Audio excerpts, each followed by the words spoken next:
All right. What's up, everybody? Back for week number 2, the second episode, I guess you could say, of The Good Life.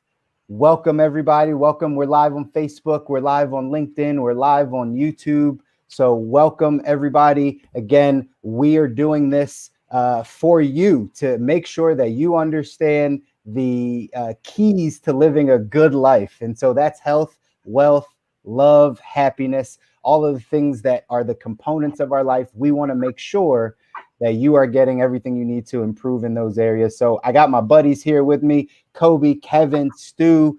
We're all back in the building, back in the mix. And tonight we're diving in on good health. So that means we got Kobi up for our second week to give us what it means to live the good life in the area of health. So before he jumps in, guys, if you are just joining us, please press the like button, press that thumbs up, subscribe to the channel, all of those things. We want you to continue to see this every week. So that's the only way you're going to see it. So do whatever you got to do. Thumbs up, share it with somebody, share the post, but make sure that you get people into this conversation because it's going to change somebody's life. So Kobi, jump in, man. What does it mean for good health? Let's do it. Yo, I am so excited. Hey, I appreciate y'all giving me the opportunity to take the reins first, and we will see if I'll be able to take the reins ever again. This might be it. This is your one. It might be it, baby. So we're gonna go out flames of glory. So talking about good health, I have tons and tons and tons of information I want to go over. I'm gonna do my very best to really distill it down. But I want to start off, man, by asking each of you here today kind of what is good health, or what are we calling it? Health? Good health? Is that what we're calling it? Good health? Sure. Good health sounds good enough. I want great health. Well, you got to give us another term then. You got to give us another term. Like, all what should we call it? Immaculate health. Let's start this way. What I want to ask is kind of like, when you think about area of health for you, what is the goal? For me, it's energy, vitality, and capacity, really. Got it. Energy, vitality. Stu, what about you? I think it's, the ability to go about my daily functions. It's pretty similar to energy and vitality, but just the ability to go about my daily functions without feeling fatigued, without feeling like heavy and like weighted down in my body. And then also taking like a good amount of like being able to be proud of, the self-care and the self-discipline that I have through my nutrition, through my movement, all that type of stuff. So I hear energy and vitality, and I also hear almost using exercise and good health as like a practice of discipline. Chris, what about you? Man, I think those guys summed it up, but I keep thinking of the word energy, right? For some reason, that's the thing that constantly comes to mind when I think of my health, when I think of what I want to feel in my body or feel in, any of my movements or areas. It really just comes back to energy in my mind. That's kind of how I think of it. I know right? Like I know the areas that I feel like I want to improve in my health, or the areas, when I look at my diet or my exercise routine, or those types of things. But really, it all comes down to giving me this life, this energy, I love it. So what's really interesting is like when I start really talking to people about what they want out of health, and we get to first layer, second layer, third layer, and first layer is I want to look great, right? Aesthetic, all surface level. But really, when we start digging deeper and deeper and deeper, it always comes down to pretty much what you guys said. I want to feel great, right? I want to feel great. But see, what's really interesting is, and this is what I'm going to talk about and really kind of focus on today, is that we live in a world that has industries that's taken I want to feel great and utilizing that in marketing to get us to purchase things that don't make us feel great, or they don't make us feel great long term. Right. So that's kind of where I want to focus, tonight's kind of discussion on, is really looking at that. Because I think when you look at health from a much higher level, we all want the same thing. And it's actually not that hard to achieve. But we have all of these obstacles that have been placed in between us and good health. And I'm going to say good health, not as a quality of like, oh, it's good, great, but really as an idea, right? As a concept. And I'll actually say it's a concept that we're all very innately familiar with. So really when quick, I look at different, real quick, Kobi, do you believe that we all, like from birth, we understand what good health is? Like, do we understand? Is it more of an environment question? This is something that I've always thought about, so I'm glad we can have the conversation. But like, is it how much does environment play a role in our knowledge of what good health is? So well, that's an interesting question, and actually we're gonna touch on that later on in this. I'll say this: I don't think knowledge really has much to do with it. I'm not talking about knowledge. I'm not talking about understanding. We're all walking around. We know a lot of things, but what difference does it make in our lives, right? I'm talking about feeling. I'll start out by saying this: our system, really, our body as a system, really is, if you imagine an intelligent system, like a home thermostat, like a nest, if you will. We're born whole and complete. And I said that last time, and I really do mean it. And even in the area of health, we're born whole and complete. There are natural laws that exist, right? So when we look at a thermostat, what happens is that you set the goal. You say, hey, I want to be 80 degrees. What it's going to do is it's going to use its sensors to take the temperature of the room and say, are we at 80 degrees? No, we're at 70. All right, cool. We need to heat up. When we hit 80, what is it going to do? It's going to stop. Our bodies are whole and complete in the sense that there are sensors already built in to tell us where is optimal. But we live in a world that's completely distorted that from both actually hijacking our understanding of what we should be doing. So it actually causes us to move opposite of what our body is saying. And it implants ideas in our head as to like, hey, this is what you should look like, right? So we're all saying energy and vitality, yet everything else we hear, the noise, is telling us, hey, yeah, energy vitality is great, but look at his muscles and look at the girl on her shoulder, right? Or look at her butt and look at all these dudes that are looking at her. Right. So I think it's really interesting when we talk about health is to start at that perspective, because when we clarify these things and we remove them, what happens is that our body takes over. When you give your body the opportunity to kind of regroup and listen to itself, that's when it takes over and it actually makes all the right decisions. It tells you exactly what you need to know. And this is what's missing from the way everything functions right now. And I'll say it's really interesting when you read, and I'll have a couple book recommendations at the end of this if you want to dig into this a lot more. All right. When you read into this, what you see is that the biggest mistake we're making in most of the people that are going to see this, right, in our Western society, the biggest mistake we're making is we take things that are whole and complete and we try to deconstruct them and only take the good part.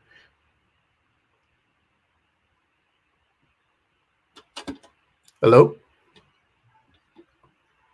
You're still I can't hear you. On your screen only. Yeah, you're still there. Oh, okay. Awesome. Yeah. We try to deconstruct them and only extract the honey, only take the good part, right? So we take yoga and only really focus on like hot yoga and all this stuff in LA, but we forget that in its natural habitat, yoga is actually a reward for years and years and years of training under a master. Right? You don't get to practice yoga. It's a privilege to practice yoga. Right? It's a privilege to practice meditation. But we take it as if like, oh, I must meditate. So, oh shoot, I gotta fit it in. Right? And that is, if you understand that concept, everything else will make so much more sense, because then you can't be fooled. Right? They can't tell you what should be healthy for you. You now have a bullshit meter, right? And if make family and friends, you now have a BS detector that's telling you, oh, no, I don't need that energy drink to give me energy. I've got good old mangoes right here ready to go. Right? Hold up. No. Did that mango still have the skin on it, bro? Did you just listen? You forget I was born in Africa, man. I was born in Ghana. We gonna have that. You're not just gonna glance over that part, bro. You're not just gonna. I appreciate you. So that's all to open up to say you really got to look at it from the top down perspective. And when you look at it from the top down perspective, the details are actually not that difficult. Everything else is really a smokescreen, and it's all a smokescreen to get you to buy stuff. That's really what I want you to take away from this. It's all a smokescreen to get you to buy protein you don't need, to get you to buy spandex you don't need, to get you to buy shoes that actually destroy your feet. It's all a smokescreen for that. So starting from the top here real quick, I'll say, well, you know, I want to ask you guys too, like right off of that definition, looking down from the top down, what do you hear? What is your experience with kind of what I'm saying, and what really sticks out to you guys? Any comments on that? I think let's start with Stu. Oh, all right, appreciate it. You know, I think in a lot of conversations we have, Kobi, you know, follow the money comes into play, and this is that exact same situation, right? And I think that what we're starting to get into is a phase where, like, you, me, the guys in this room, the folks that are watching this, care so much about the good life, and in this particular segment, like good health, that we're willing to really like break down the details and get past the part of like how society currently works. Like, we're willing to like forego what is the norm. We're willing to forego hopping on the Air Jordan train, or, you know, whatever fad it is, because it's cool to spend that money.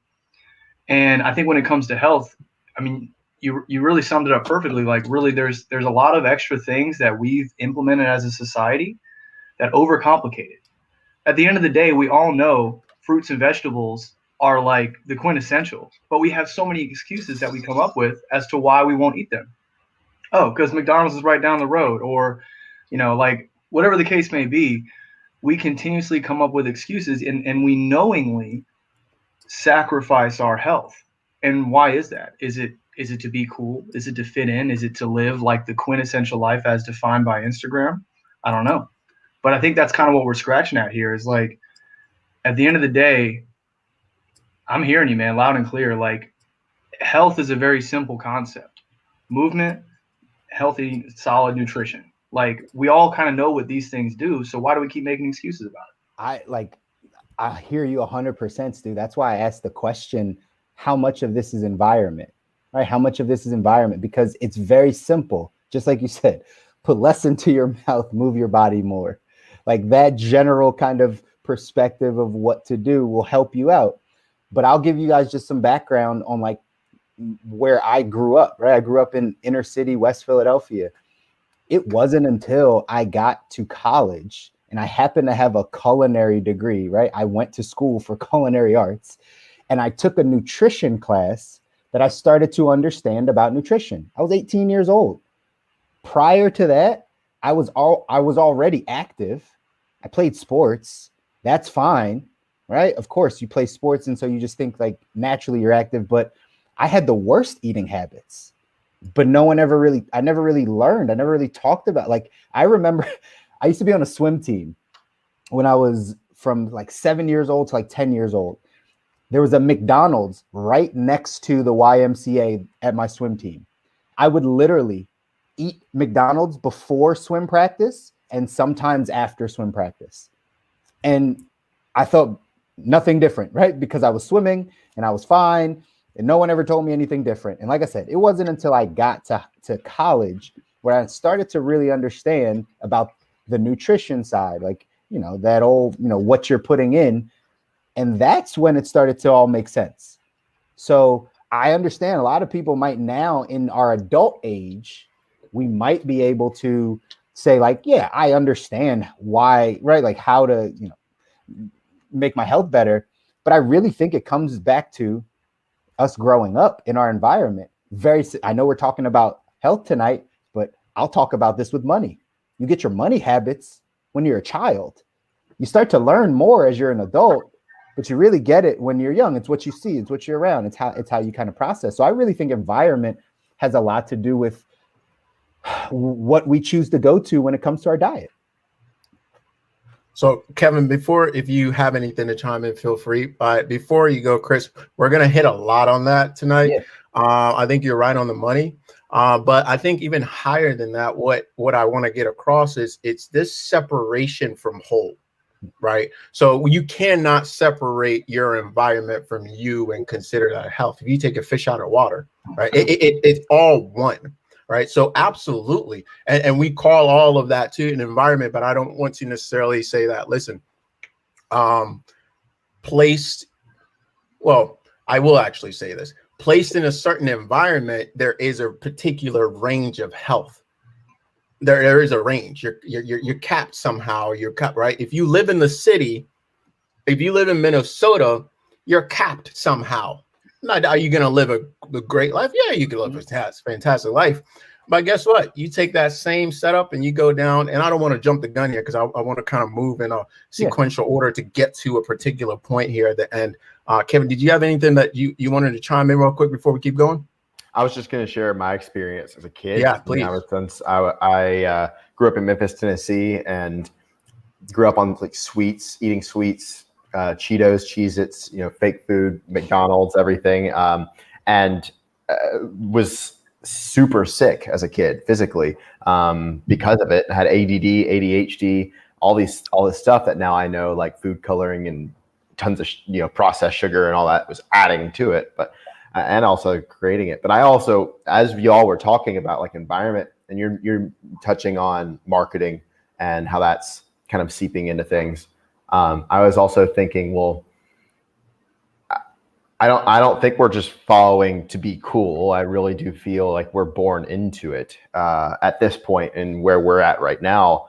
Because if you think about it, even in terms of infants with not getting like natural milk from their mothers, they're getting like formula, which is not natural.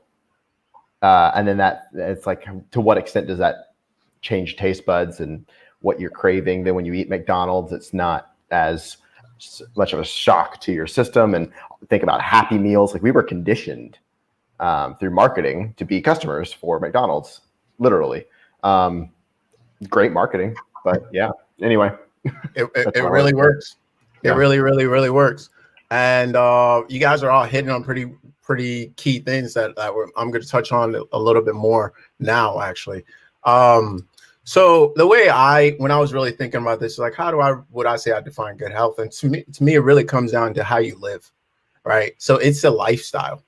Now, of course, your lifestyle is, like I said, impacted by your environment, but it's also impacted by conscious decisions that you make. So there is a particular range, in my opinion. I'm a huge fan as a coach. When it comes down, I call myself a lifestyle designer because that's literally what I have found is really what it comes down to. It's designing a lifestyle. Take all of these things, right, into consideration. And this is what really like sets what I do apart from like a trainer or like whatnot. I was a trainer for years. Great job. But I'm going to speak on that later as to why I stepped away to provide this, because it has to be a holistic approach, right? It absolutely has to be a holistic approach. My favorite thing to do is using simple, inexpensive lifestyle changes to avoid expensive, ineffective medications and surgeries later down the line, because that's your choice that you're making. Are you going to make the lifestyle decisions now, or are you going to go ahead and get medications and surgeries later? Because you're headed in one of those two directions, right? So can I jump in, Kobi? I don't mean to keep. Go ahead. I know you're in your zone, man. But I have a really good point. Like a mentor of mine used to always tell me this when people would say, like, well, eating healthy is too expensive, right? He would always be like, well, you could either pay for it now or you could pay for it later in surgeries and medication, right? Either way, whatever you're going to want to do, like you're going to pay the money. So it's either you pay it now, take care of your body, or you pay it down the line in all of those things. So dead on. And it's insane how much all that stuff costs down the road. Yeah. That's absolutely facts. And the thing when you really look at it though is also just the idea that I've done the math and that's just simply not true. Right now, you can make the argument that but if you really look at your finances and you really look at how much money you spend when you eat the way that I would suggest people eat, you're actually saving money.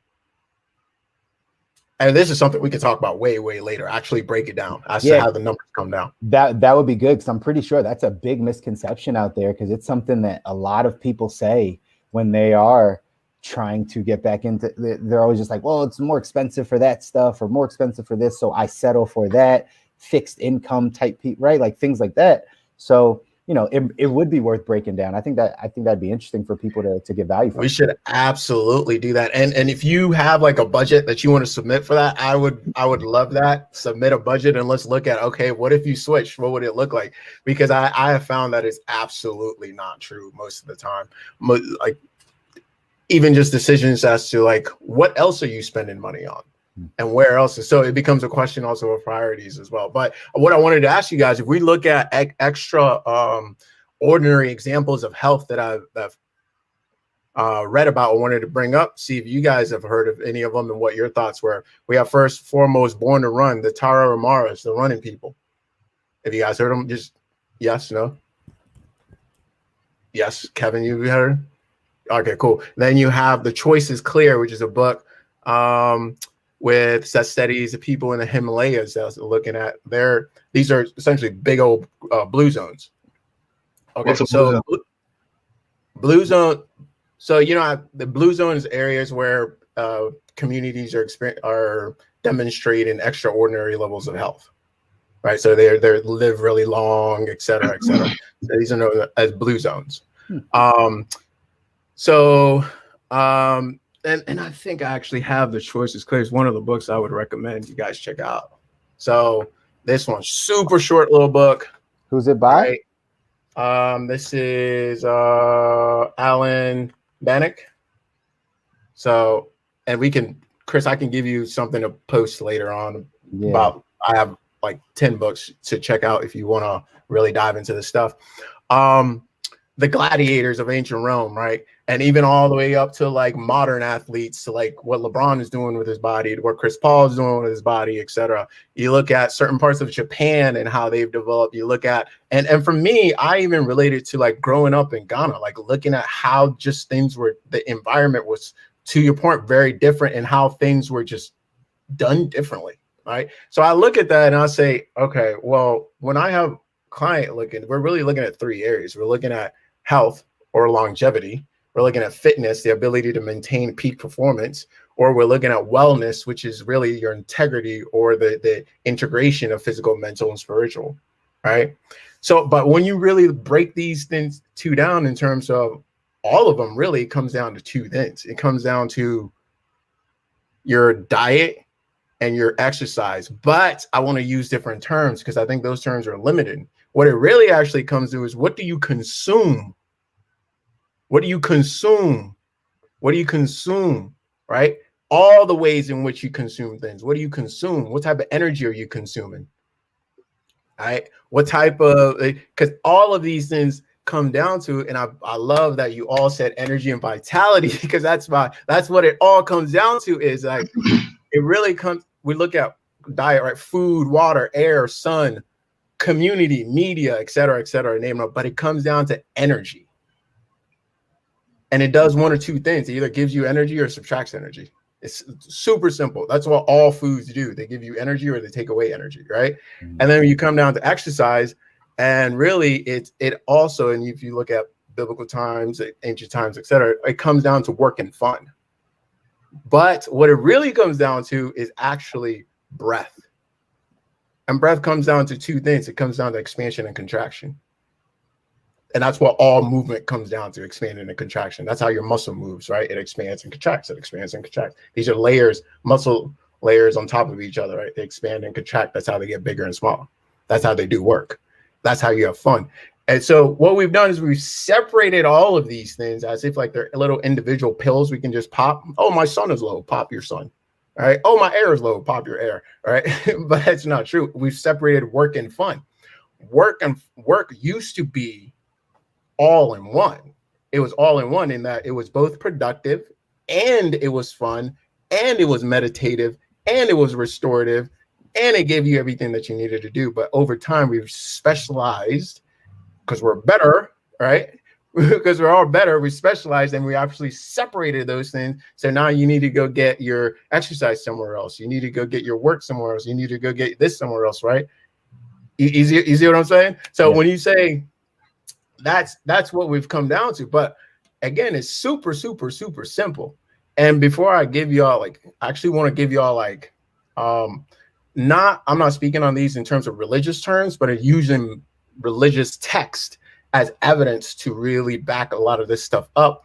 And you know what? You can hit me with all your religious nonsense. I don't really care. But it's, if you really look at it, it shows up in all. I'm going to use the Bible just because I can quote them pretty quickly, but it's really all texts have this, right? So I'll say this: if you look at the whole story of Adam and Eve, what did he say? So Genesis 1:29 says, then God said, "Behold, I have given you every plant yielding seed that that is on the surface of the earth, and every tree that has fruit yielding seed, that you shall be food for you." I go, you can find this everywhere, guys.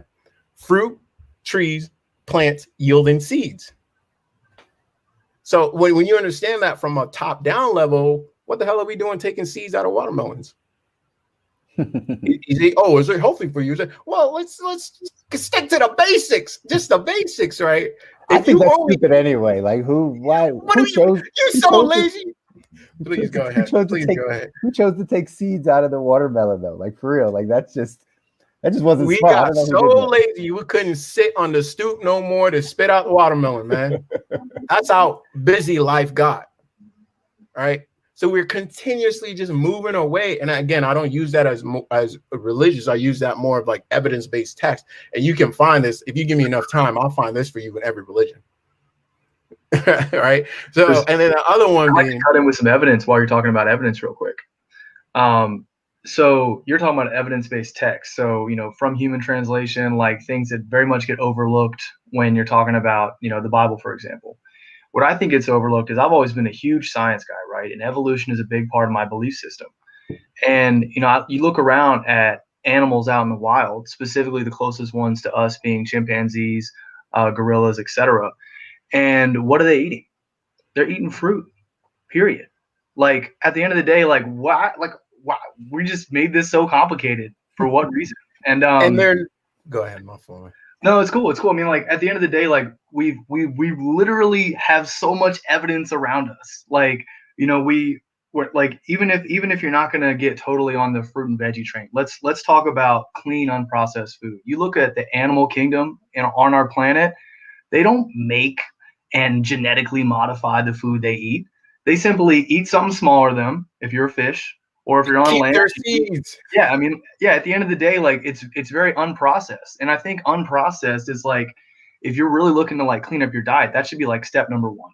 It's just unprocessed food. So that's just funny you should mention. Funny you should mention that, Coach Stu. But Kevin, did you have something to say real quick? Yeah. Real quick, I was actually talking with my girlfriend about it today. Of every major religious text says not to eat pork, and I like.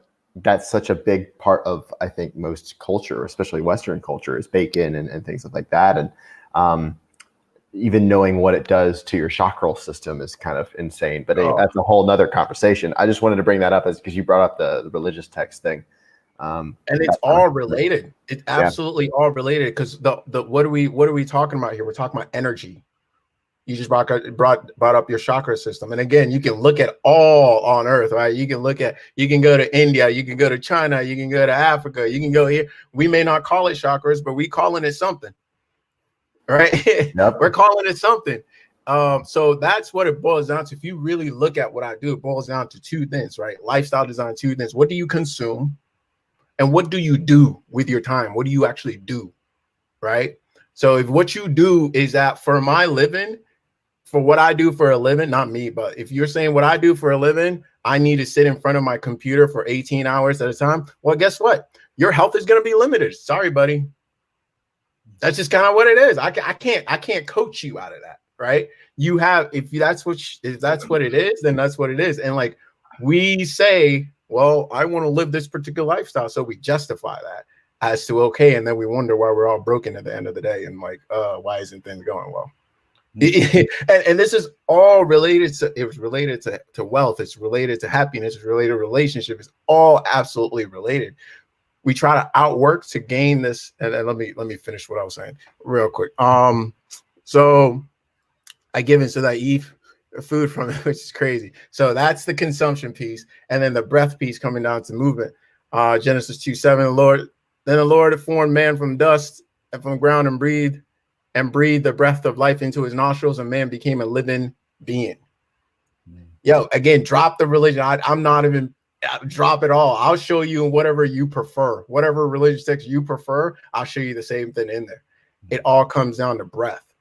Movement does not come down to bench presses and squats. It comes down to breath. How do you have these super skinny dudes that never do lift a weight in their life, but live long, happy, fulfilling, fabulous lives? You know, so when we look at it top down, then it's a question of like, okay, well, what's your priority? What is actually important to you? Not what you say is important to you, but what is actually important to you? Because the rest of it is very, very simple. I wanted to ask you guys to chime in on that, and kind of, I had 3 questions I wanted you guys to answer specifically. Then I want to drop off just tips that I have, very simple, like 5 steps that I have that I would say everybody needs to consider, and just drop and leave that there. So, but 3 questions for you guys to consider, or I want you guys to answer is, what's been your relationship with health? How, like Chris, you kind of already spoke to that, but like, how did you learn? I learned the hard way. Let's answer that one first. Yeah, go ahead. I learned the hard way, man. I was all in on the fitness train. I was on stage in physique shows and group fitness instructor, personal trainer, online trainer, the whole thing. It was all about what I looked like. I completely neglected my organs, and it was literally just all for what I looked like and performance of how much I could lift or how much I could, do the stair climber for X amount of time and all that stuff. It was performance based. It wasn't necessarily like health. I had tons of injuries and pains in my body that I'm still kind of like healing from years later, from lifting and leg pressing literally over 1,000 pounds for like 10 reps and just like fucking stupid. Like why, but I fucked up my hips and a bunch of other stuff. And so it caused me to slow down. Also, having so much pre-workout and powdered, supplements and all the things, it fucked up my gut. And so I realized on the back end from going so far into it, of like, whoa, this isn't healthy. Like my energy is all over the place. My adrenal system was shot. I was just in a lot of pain. I'm like, what the fuck am I doing this for? Thankfully I was I left the gym life and went nomadic and traveled the world. And, we're talking about environment. Like I got out of the gym. I got out of the marketing and the people who were already in on the marketing. And I saw the rest of the world and had friends that didn't work out. And as weird as that sounds, it opened my eyes and I was like, wow, there's different here. Dove into like spirituality, learning about chakras and everything and taking care of the body, learned about trauma healing and just like detoxing and cleansing. And that's been a whole process of mine, but that's really where I'm at in the journey of it, is really removing a lot of the neuroplasticity that's been in my body, in my nervous system and everything from my childhood, eating sweets and just poor nutrition, but also when I was really in it on the fitness train. But that's how I learned about things. Yeah. That's awesome, man. That's awesome. Like that's a story I hear all the time. My question, and one I can personally relate to. Go ahead, Chris. No, real quick. Like my question for Kevin, like what got you into that space? Like what got you into the physique shows and all that stuff? Like I do it one of my values or virtues, you could say, that I live by is if you're going to do it, like go freaking all out. And so, I'm sure I'll share my story when on a different time, more of my story, but I was the shy kid. I was 100 pounds, skin and bones, picked on, bullied. Nothing really happened. It was kind of like this one day I just woke up and was like, fuck all this shit. Like, why am I taking all this medicine? My best friend's picking on me. Like, I don't want to live this way anymore. And so I just like out of rage, really, because I started developing anger problems, went all in on the fitness. And then noticed like a huge shift in my own body, but then also like the recognition I got from other people, because they're like, whoa, Kevin's shredded now. Like, and then the people that were picking on me started asking for advice, and I got addicted to that. And then I just pushed the envelope, and you know, I hear it. Like that's always something that I'm like curious about, is like how people, and you explained it by going all in, right? Like that mindset, because you'll get people, and I've seen it a ton, that just they kind of get addicted to the gym, right? It's a sense of belonging. I didn't really, you know, I was getting picked on all the time, and then I went to the gym and everybody was helping me out, or we were, you know, chatting about, you know, our PRs and shit, and it was like that's just became the norm then. Yeah, that's crazy, and it's funny because, like you said, you feed into the marketing when you're there, right? And then it just kind of keeps going. But that's always interesting, right? Like I said, my kind of story with my health is I never paid attention to the eating. I only paid attention to the exercise, and I played a ton of sports. I was always overweight as a child, though. That's when I think about it, right? I was always overweight. I was always, you know, the chubby kid or the pudgy kid type of thing. But I never saw an issue with my eating because everyone around me ate the same way. Like even friends, even my like skinnier friends or whatever, you know, like they all still ate the same way. We all still kind of just lived. I ate the same way in the house. It was all the same as far as the eating part, what I was consuming, Kobi, right? Like what I was consuming was all the same stuff. Then I always just felt like I had a leg up because I was so active. I played every sport, right? Every sport known to man. I did crew for some time. I played water polo, right? I did every basketball, the whole nine. So I always had this like, well, I'm active, right? And so I can go. And like I said, it wasn't until I really got to college, I happened to be in my major, which it was culinary arts, and you have to take some nutrition classes, and you have to sit down and you have to see what cholesterol is and HDLs and LDLs. And I'm like, what is all this stuff? But that's how it started I started to pay attention to at least the food that I'm consuming and what that food does. And that's when it really it got on my radar. I don't think I've ever been very good at my diet, to be honest, right? I don't think I've ever been strict on it. I've never really I kind of eat the way I eat. And it wasn't until maybe about 4 years ago, and I don't know if there was a catalyst, but I was just like, man, I really have to change this part of it. Like I really have to do better with what I'm consuming, even though I'm still active. I'm not as active as I was. And so now all of it starts to come into play. And, you know, like when you guys say, right, the bacon thing, the pork thing, like that's a struggle. I love bacon, right? I don't want to make this a thing that I'm, self-fulfilling prophecy. But like I grew up around food and like in the restaurant world. And so like you have this passion for food and butter and all the stuff, right? And then when you really start to look at your own life, you're like, but this stuff doesn't make me feel good, right? We all know that heavy meal and those, right? It doesn't make you feel good. And that's where, yeah, exactly. It's super short term, right? It's like our flesh is being like, oh, this is delicious. And that's been my struggle even to this day, guys, like just to be vulnerable about it. That's even my struggle now. Like I don't like binge eat, but like I'm not too careful about what I'm eating all the time. You know what I mean? The difference is, and I think my wife had told me this before, I do know how to calibrate. Like if I go, so one thing I cut out a long time ago is fast food. So that's one area that I was just like, I'm never eating fast food. So I don't ever eat fast food. I haven't eaten in 10 years, right? Like with the exception of a Chick-fil-A once or twice, right? With that exception. And I don't even know that. And when I was in California, the exception of In-N-Out, right? Like once or twice, but not that much. But outside of that, like no McDonald's, no KFC, none of that stuff. I cut that out. But then after that, it was just like, well, everything else kind of open season. And then that's just kind of how I've lived. So I'm always open to understanding and learning kind of how to better this process. But yeah, for me, the average guy with food, I think it's difficult to think about this. And my question, Kobi, and I'm not going to take up, we might not answer it this time, but for sure is like, how did we get here? You know, I heard this somewhere. You tell me if this is true or not, that like triangle, what's that, the thing we used to know as a kid? Pyramid. Yeah, the food pyramid. Like I heard that was a bunch of BS too. Like that was like created by, like none of that's right. but yeah, that's what we learned. So I'm curious to hear your thoughts on it, but that's kind of my background with food. So you want me to address that real quick? Yeah, jump in, man. Do it. Yeah. So I was seeing if Stu was prepared to speak for a second. I was trying to read it. I was like, there he is. There he is. Yeah.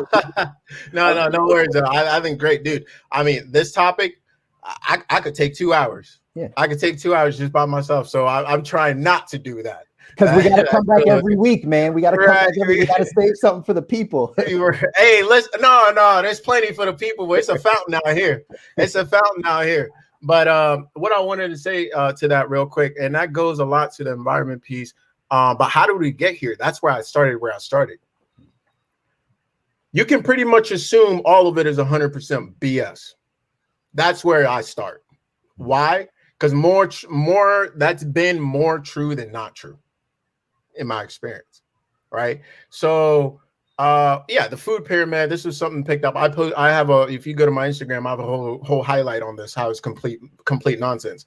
It was all lobbying that was done on behalf of the meat industry and the dairy industry to go ahead and put it where they put it, right? It was an entire marketing campaign that was done by Edward Barley, or you can DM me or whatever, and I'll give you an article where it was just a marketing scheme. That's all it was. So if you can do something, and I mean, you can pretty much flip that whole thing upside down. Like, it was complete nonsense. That's what I thought, right? Like, I heard, like, it's like it should be inverted. Like, I mean, it's pretty nonsense. It's pretty crazy. Don't even get me started here, because this, we got some kids around here. We want to keep it clean, but it's criminal. It gets me that worked up. It is criminal what's going on, because you look at what is it doing to our children in our schools, man, because they base, I was a free lunch kid, right? They base that stuff on stuff like the pyramid, right? So the stuff they feeding us, right? And not only that, I mean, listen, it goes, these are factuals, right? They sound like craziness when you hear them, but these things are things that can be proven. I'm not pulling stories out. I'm a good storyteller. I'm not a great storyteller. I'm not making this up, but trust me on this. But what I find really interesting in both of you kind of sharing is that there is these surface level characters that we can take on to kind of really get by, right? Or to fulfill on what we want to fulfill on without actually being healthy. Because the government isn't teaching us what being healthy is. Our teachers take their cue from the government, right? So they don't know what it is, right? Our doctors take their cues. Don't even get me started on that. From the American Medical Association, they don't know what the hell they're talking about, right? And yes, I said that, right? You can at me and all that if you like. I'll debate whoever want to debate on this. Kobi no wants question. to smoke. He wants to smoke. I'll take 100% of it. Let's go. Because and you can go ahead and look up Flexner Report of 1910. You just start your research right there, so that we can start the conversation. Otherwise, we're not coming at the same level of information, right? So it's not really a debate. It's more like, just so. But this is, guys, I put this stuff out there because it makes it upsets me that somebody would sit and in the interest of money will purposely deceive my mother, my grandmother, my son, my unborn son, my daughter. I don't have no children, my uncle, everybody. Why would you do this when you know what the truth is, and you know that it's actually very, very simple to stay healthy? It's actually not that insane. You don't need to know about LDH, Chris, but you don't need to know any of that. Right. You actually don't need to know any of that, right? What you need to do is what we learned in bio in like the 5th grade. Here's the sun. The sun provides our energy, right? Plants grab that energy from the sun and they convert it and they use it for themselves. They keep a little bit. Animals that eat those, they get a little bit, but they definitely don't get as much as the plant. And then animals that eat those animals, like, common sense from that point then tells you, why on earth, if you have the option, if your goal is what? Energy and vitality, why on earth would you move and eat further away from the sun? That makes no sense. You can't show me a chart or a molecule that makes any sense. Otherwise, the entire thing doesn't make any sense, right? So when you just, you don't need to know no breakdowns of calories, man. And listen, man, when I get passionate, it is what it is. Please listen. I apologize for anything, but listen, this is key. This is so key, and I need anybody that hears this to, if you just understand what I'm saying here, right? It would change your life, because there's literally the leading 75, if not more % of things that kill us here on this earth are lifestyle related. It's not chronic. Don't talk to me about genetics. It's not that. It's lifestyle related. Genetics is literally just a log of decisions made by our ancestors, and we are the current custodians of that log. So the decisions you're making in and day out, you're not just passing on an inheritance of money or property or whatever. You're passing on an inheritance of the decisions that you made in your makeup. Wow. Literally how you live right now is altering that log for the next generation. And you have plenty of say as to how that log is expressed as in the present. But they don't want you to know that. See, that doesn't make anybody money. Wow. Eating closer to the sun doesn't make anybody money. When was the last time you saw a commercial for fruit? When was the last time you saw a baddie just coming out looking like, ooh, mama, ooh, eat some fruit? Well, when was the last time you saw that? Maybe a banana, Chiquita banana, maybe. Maybe, but it's insinuating something else. Are we going to be the first ones to get in on this? Yeah. Listen, I'm telling you, I'm prepping for a commercial for fruit. I'm all for it. Let's do this. But you just got to, when you look at it, when you understand big picture, you can always, little picture is never confusing. You don't need to ask me, hey, should I eat this cereal, this cereal? Don't eat no cereal. And thank you. I did censor myself just now. No, right? Because you understand the entire cereal gimmick, all of it was a marketing ploy, just like the food pyramid was. Cereal ain't good for you. Prove it. Show me one proof that cereal is good for you. But yet, what are we feeding our kids through marketing? You can't take a kid down the aisle of cereal and taking off. All right? It's craziness. It's insane. So I want to make sure we cover this piece of it. Some 5 tips. What can you take away from this? Right? You're being lied to. That's number one. Like, I say lied because that's really what it is. Unfortunately. Right? It's about what can you do? Recognize that it's simple. I think awareness, Stu, you said this last time, is the biggest thing. Awareness as to what the game that's happening. And it really comes down to our 7 doctors, natural doctors, sun, air. Like, we all know this, right? Yeah, I don't think everyone knows it. Yeah, can you listen? We all know this. Do we not know this? We don't. Okay, cool. I don't think. Well, we listen. I mean, I will be more than glad to lead you guys through this if you want. So let me start first and foremost with my 5 tips, and then my 3-step process, and I'll talk to you about the 7 doctors. Okay, so for me, number 1, it's understanding and awareness of how the entire game is working and what you really need to be actually healthy. That's number 1. And that you're definitely not getting that in mainstream. So you have to essentially become your own. You have to take charge of, just like you take charge of your money, just like you take charge of your life, you have to take charge of your health. That doesn't mean you become necessarily the expert, but you build a board. You build a group of individuals that you trust. Those are your advisors and that you go to. And I highly, highly encourage you to include somebody who's more holistic based in that. That's what I do. Right? So I'm like quarterback of that. We talk on a day-to-day basis, and you see specialists when they go out.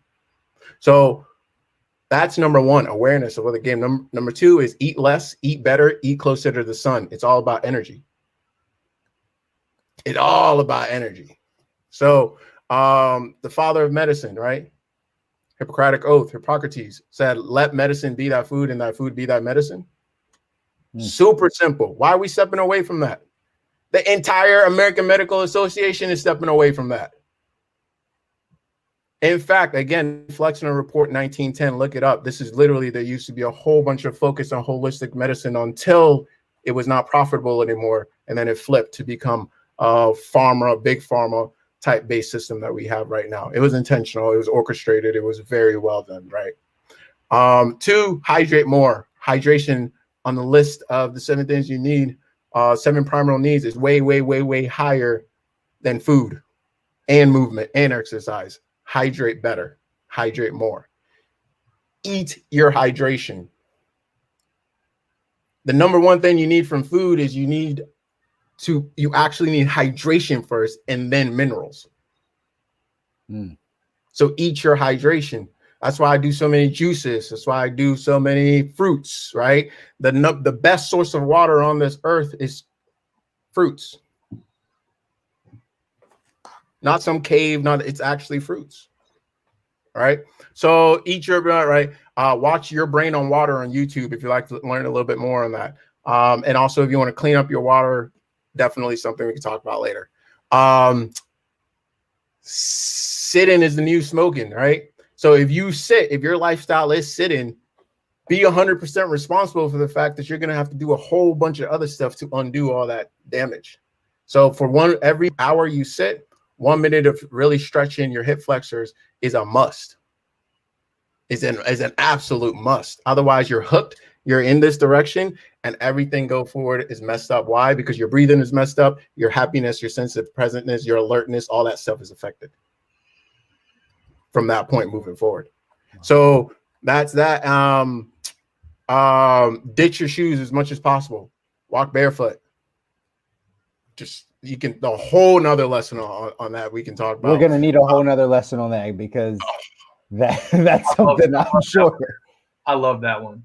And like for me, for those out there that aren't ready to fully go barefoot whenever possible, like ditch the shoes that have that conformance to like your heel and your arch and everything. Like go flat sole, baby, Converse all day. Like keep it. It's life changing. That's my minimal experience with it. It really does. Your shoes should function. Your hands should function. Your feet should function like your hands. It's very, very instead they function like this because that's the shape of shoes. So then what do you? So you're supposed to go barefoot or like sandals type of like just anything that's flat. You want something thin, so less cushion the better. Flexible, so your feet can actually respond to the ground. Because that's what it's supposed. Your feet are giant sensors. They're supposed to shoot information up to your right away, right? You need to know if it's cold. You need to know if your terrain changes. You need to know, right? It's also affects the stability of your ankles, your knees, and everything moving up forward. And again, we talk about the whole. We talk about all that for days. Let's have one on that. Yeah. Oh, excuse me. A lot more of that. Yes. Combine your fun, your movement, and your work. Listen, I left corporate partly because I recognized, listen, I can make $2, $3, $4, $5 million, and it doesn't matter. This environment sucks. This environment is terrible. It's draining me. I don't care. Give me 10 million. It doesn't even matter. I will project to my manager, their manager's manager. One of my managers hit me up today. Actually, he's like, man, I'm so proud of you. Like you took the path that nobody would. He was my manager's manager, right? Wants to live a different lifestyle. Why are we slaving away from money, folks? Make the money work for you. You don't work for the money. We'll talk about that later. Chris, you got that. We will talk about that later for sure. Next thing, solid food vacation juice feast is step number 1, hands down, no questions asked. Talk to me about that. Food vacation. Solid food vacation juice feast. That's something we'll talk about as well. And hopefully you guys will all hop on at some point because it is life-changing, literally. So the 3-step process I always take people through is very simple. It's 3 for a reason. You find it Fibonacci numbers, everything really kind of breaks down to 3. 1 is you got to get to nothing. When I'm working with an individual, you can give me LeBron, D-Wade, or the 500-pound person on that show that creeps me out a little bit. I don't like, it's weird. I don't like watching it. But I'm concerned. I get worried. My heart starts beating. I'm like, she okay? She all right? 500 is a lot. Why are we doing this? Why are we filming this? It's weird. But you got to get to nothing. So wherever you are, unless you've been living a perfect life, there's waste in you that needs to go. There's energy in you that needs to go, and new energy needs to come. So you got to get to nothing. Fastest way to do that, solid food, vacation, juice feast in an ideal environment would be fantastic. But if you can't, you can still do it. And it's internal, it's inside out. All right. Then you transition to where you want to be. The transition should be just as long as the step 1 and step 3. Then we create a maintenance plan and put you through it and actually get you to how do you maintain this for the rest of your life? How do you stay ripped 365 days a year without even thinking about it, without even counting calories, without even being worried about it? I don't think about it. I'm not saying no. I'm just saying when you dial down to the 20% of things that make 80% of the results, you just focus on that 20%, you're good. You know you're good. I haven't stepped on a scale and I only step on a scale just to check in for Instagram. No lie. If I step on the scale, it's because I need to say something on Instagram. I don't need to check on the scale. I know exactly where my habits have been. I know exactly where everything, and that's where I want to take every single person that comes to me is like, how do you, and I think every single coach wants it, right? How do you leave me and never need anybody else? Because the principles are so simple that you can maintain them forever, right? Another real simple thing right away you can implement is only fruit till noon every single day, no exception. Simple, but it's a life changer. Only fruit till noon. And if you can do mono fruit, even better. So if you got a ton of mangoes, only eat mangoes. A ton of watermelon, only eat watermelon. Do that for the rest of your life. You would change so many things. So many things. You get energy like this. You come on and you be doing things. It's crazy. But no, I literally, it's like that. See me when I'm not on the right circumstance, when I'm not taking care of myself, my energy drops. It's very noticeable, right? When I'm on it, I get on calls. People are like, yo, what happening, bro? You got a little makeup on or something? Nah, it's natural. It's good. You know, there's some fruits. It's the fruits. You know, I got some pineapple sitting here. You want some? You know, so that's so key. And then I had just a couple book recommendations. We can talk about that now, or we can hop on that in the chat. What do you guys think? I just want to show you, Dana said, okay, I'm on it. So I guess she's going to take you up on your fruit before noon. Oh, take that. Fruit before noon. There we go. And do a little breath work. A little breath work with it too, Dana. That's breathing and consumption. Super easy. There we go. Appreciate you taking that on. Yes. Guys, I'll just drop these real quick. If you want to dive in a lot deeper, I think these are great resources. You can obviously rewatch this. The choice is clear. Again, I'm not going to give you the authors just in the interest of time. The Muculus Healing System, China Steady, The Grape Cure, Rational Fasting, The Miracle Detox Source Book, The Tao of Health, Sex, and Longevity. That one right there is that might be the best one on there. Anything by my man John Rose on YouTube, anything by my man Santos Minocci on YouTube. And then, of course, give me a follow, cut the noise, because I got you. I'm going to stay on breast so you don't have to. You already know. There we go. So, man, that was about an hour. Kobe, you just went about an hour. I had to cut it short, bro. And you had to cut it short. And you had to cut it short because there were so many nuggets in there. There was so much. And again, the reason why, again, we're doing this is because we want all of you to get the information. All of you that are watching this, we want you to be able to understand if you want to make significant strides in any of these areas. Tonight, we're talking about health. But if you want to make significant strides in any of these areas, there's going to be some things that you're going to need to learn and then apply in your life. And in some cases, this is about more information and more knowledge, because just like Kobe let you guys know tonight, that like we've been lied to. And I think one of the reasons we all came together, all four of us, is because we each individually, we all probably know that there's some part of our expertise that people have misinformation. They just have misinformation. They've just been given the wrong information. And until they get the right information, things aren't going to be able to change. So Man, a lot of stuff tonight. We'll go around really quick. One thing, because we're going to wrap up, because again, we got to jump into our clubhouse room. For those of you that are watching live, jump into our clubhouse room because we're going to continue this discussion there on health. But real quick from Stu and Kevin, just one thing that you got tonight that you want the people to get or that you got as a takeaway real quick before we wrap up. Fruit until noon. Love it. Yeah. Big. Mine is the shoes. I hate shoes in general, but I just never thought like, what's the other option? So for me, going into the shoes, like, or no shoes or flats or whatever. Converse, you said, right? Got a recommendation for you on that. Good. So the only downside about Converse is they're probably not wide enough. Aside from that, think flat. Gotcha. But I like to think of us right now as we're like the good life Mythbusters. And John, Kobi, you really set the tone for that. And I mean, at the end of the day, we're out here. We all are coaches because we're dispelling what the mainstream is. So I think my number one takeaway is just take a moment to stop following the herd when it comes to health. Like, try something new for an extended period of time, long enough for you to figure out whether you like it or not. Like, as Kobi said, become your own doctor. That's it. Man, such good stuff tonight, guys.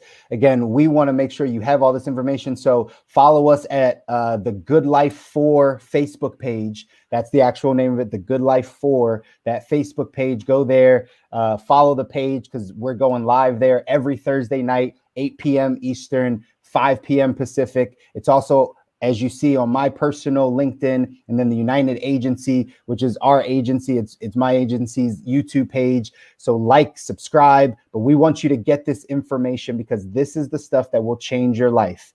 Health, wealth, love, happiness. Those are the components of the good life. And just like Stu said, we're going to be the Mythbusters for you. We're going to give you all the stuff that you need to break those myths down and live your best life. So until next week, guys, we're going to sign off.